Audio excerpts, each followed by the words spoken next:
سلام دوستان، خوش آمدید به کانال پخت و پزهای خانگی. ما امروز همراه برای عید یک نمود تارت بیسکویت میچیده تیار میکنیم.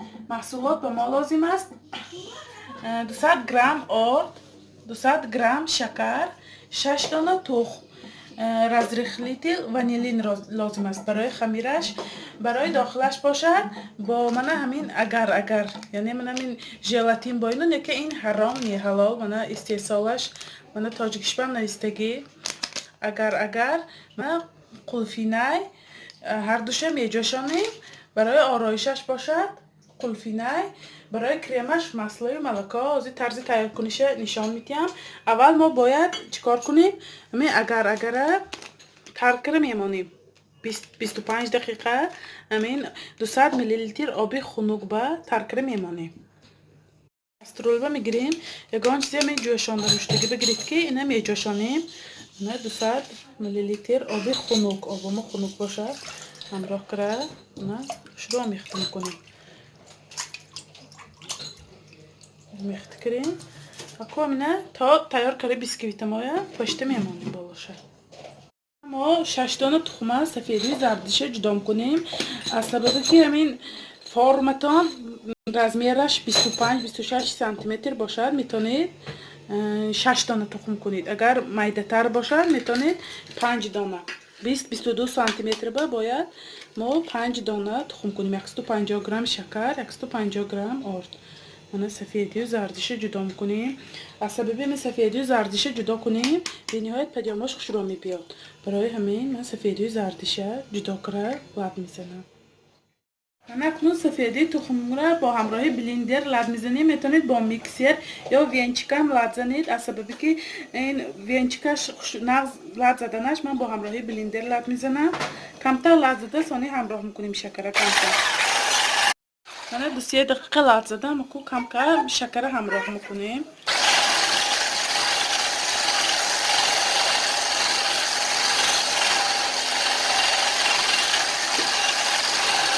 اکنون تا سفید شدنش لد میزنیم.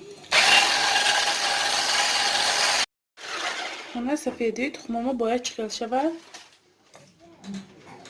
سفیدی من شروع. اکنون من یک دانه زردی تخمه همراه کرده لد میزنیم. یک دانه لد میزنیم.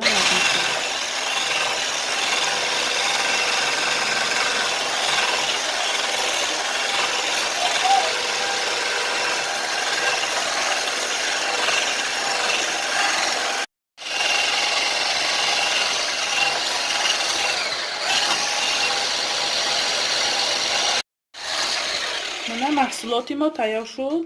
با ما دیگه لازم نیه بلندر ما همراهی و پتک خطی آردش همراه میکنیم. من آرد 200 گرم آرد کم همراه کرده با همراهی لپتکه آمیخته میکنیم. من آرد انداختیم بالاش به من 10 گرم رزرخلیتی من وانیلین همراه میکنیم. حتما رزرخلیتی با آرد همراه کنید شروع پیدا میکنه. نه کو آهسته از یک طرفش آمیخته میکنیم. برای چی من سفیدی و زردی تخم جدا لد زدم؟ برای آنکه بسیار باید تخم نمیکنه بیسکویت مایو ثانی شروع پیدا میکنه. شما بسیار قالبتان کلان باشد 25-26 سانتی باشد شما 7-8 دانه تخم نکنید که همون سببم وزمینی کرده پیدا شروع نمیتیه.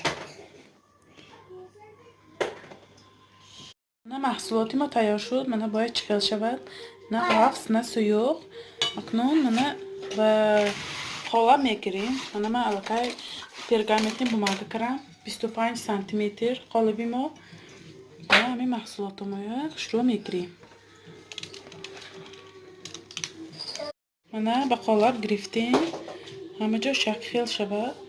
من میجنبانیم اکو همین قالبه 2-3 مرتبه به استال میزنیم که همه جاشه یک خیل گیرد.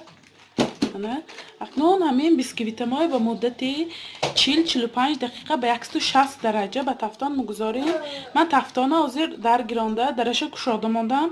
اگر ریشاتکه باشد بالای ریشاتکه به ریشاتکه نباشد لیست بمانده باید میتونید پزید ما بینش به نه پایان نه بالا ما بین بمانده میپزیم از اینه. من چگونه میبینید بیسکویتی ما نه تیار شد. من با چوبچم بینیم در نشکی تیار شده است یا نه.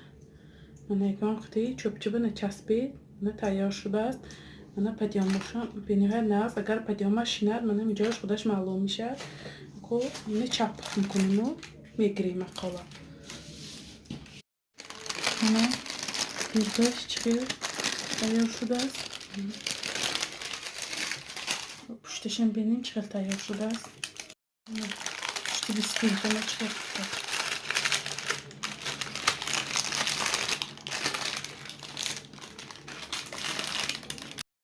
من اکنون تا خنک شدنش ما همون اگر تیار میکنیم. من اگر هم استاد تا تیار کردن بیسکویت میتونید تا 1.5 ساعت نگاه دارید. اکنون همین اگر به من قلفینه من سویجی مایده کردم چاکنجا ریز کردم میتونید قلفینه همون یخ کرده شدگی هم همراه کنین میشه. من همیشه همراه کرده بولی گاز با میجوشانیم. من اگرو من قلفینه جوشید من چه رنگی خوش رو برورد. من کمتر جوش بروره همین قالب میگیریم شخ میشد. من 20 دقیقه میجوشانیم بالا گاز با.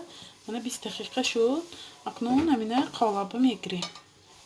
من قالب فالگه کرم. همین قالب 25 سانتی متر فالگه کرم. من همین تیار کردگی محصولات ما میریزیم. من با قالب گرفتم. اکنون ساخن پودر همراه میکنیم. اگر شیرینی رو دوست دارید ساخن پودر همراه کنید. برای چی من شکر که نجوشاندم از سببی که شکرک نشدمش من نجوشاندم. من اگر بسیارتر خواهید بسیارتر کمتر خواهید کمتر من همراه کرد.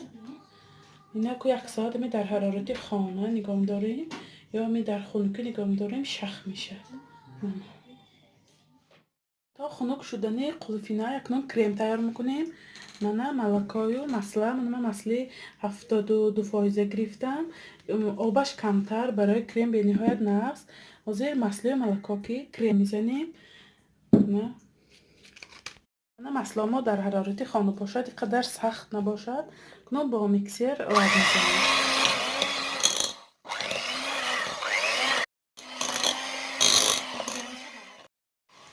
من 15 دقیقه لرزیدم. من چگونه میبینید سفیدی خوش رو شد. 400 گرم مسئله ما اکنون ملکا همراه میکنیم.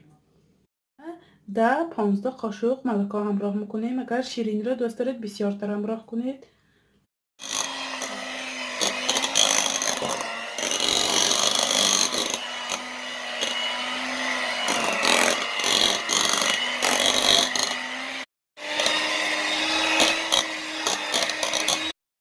کرمی ما تیار شد. چگونه ببینید به نهایت سخت تیار شد.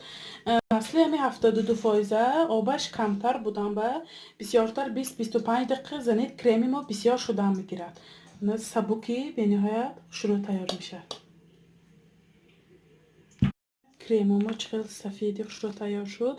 شما میتونید همین کرم که گل مانید گلای هر خیل گل مانده میشد. همین کرم به نهایت من شروع بیسکویتی ما خنک شد. من پدیامش چرا شد من زیر کنید کشت پدیامش من غبرک نمیخیزد. من سبکی به نهایت نقص تیار شد. می حرکت کنید که 25 سانتی متر با باری دیگر میگم 6 دانه تخم کنید 7-8 دانه وزمینی کرده پدیامه میخواه شروع نمیشه. پدیامش من بیسکویت با کمتر کارد زدم. من با همراهی رشته میبریم جدا میکنیم به نهایت شروع ریزی میشه. من جدا کنیم درونش چقدر پخته است. اگری ما هم سخت شد. من خنک شد سخت شد ما بینی تارتومو میگیریم. همینه قاشق سوگوشانی ملکا با آبی گرم همراه میکنیم. در نیم بیسکویتامو با شربت تیار میکنیم از سبب ملایم شدنش. کمتر طبقه ما کرم میکنیم که تارتومو نجنبد. من بیسکویتامو موندیم. اکنون من این شربتی تیار کردم همه جوش با میریزیم تر میکنیم که ملایم بیاد. همه بیسکویتی ملایم دوست نداشتگی ها شربت کنن دوست نمیداشتگی ها کرم خودش مولانه میشه. اکنون کرم میکنیم.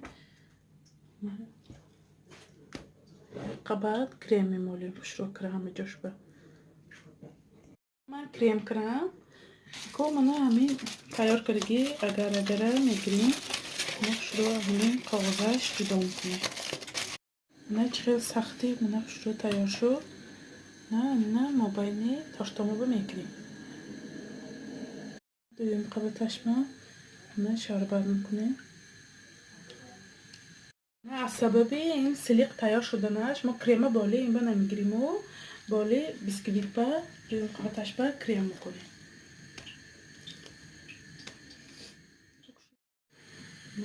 من کرم کرم اکنون همینه بالی این قسمش با من چپ بکرم میپاشیم. من کو بالاشه سفید کرم کرم با قلفینای آرامیتیم.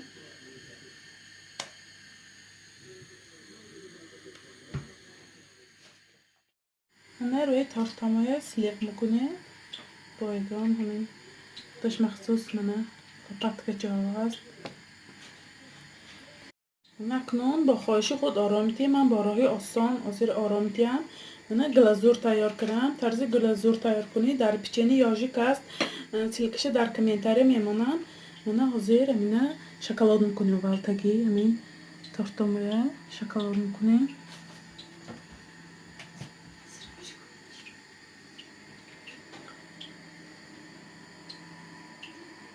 گردشه من حلقه چکرم من گرداشه زنجیر چکرم من کومی من شکلاتکی با راهی آسان من آرامیتیم.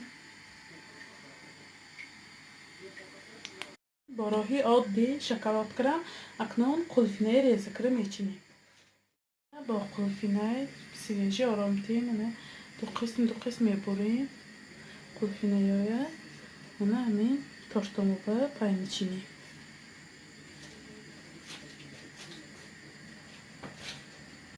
من همین بریده من گردابه گرد میچینیم همین قلفینه یایه. از سبب که ازیر قلفینه سیرا بسیار تارت قلفینه این بالازر میشه برای همین برای اید تیار کردم. من کارت زده من همین تبریکته من همین از آن طرفشو کارت زده هر یکشه میکشویم. سکی لاله میشه خیلی گل شد. من همین مابینش رو من میگذاریم. در زیر کنید که تشبیق شروع استاد. من تافتی ما هم تیار شد. اکنون با مدت 6-7 ساعت با یخدان میگذاریم که کرماش شخ شود. من چگونه میبینید تارتی ما هم کرمش شخ شد. اکنون درونش ریزه کرم بینید درونش چقدر تیار شده است.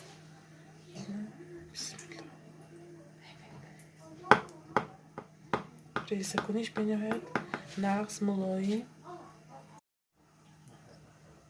درونی تارتی ما چقدر تیار شده است. نه با اگر به نهایت عجایبات تیار شده است. شما هم حتما برای دسترخوان عیدانه تیار کنید. کانال ما را دستگیری کنید، پادپیسات کنید و یار دوستان را دعوت کنید. خیر تا ویدیوهای آینده در پناه خدا باشید.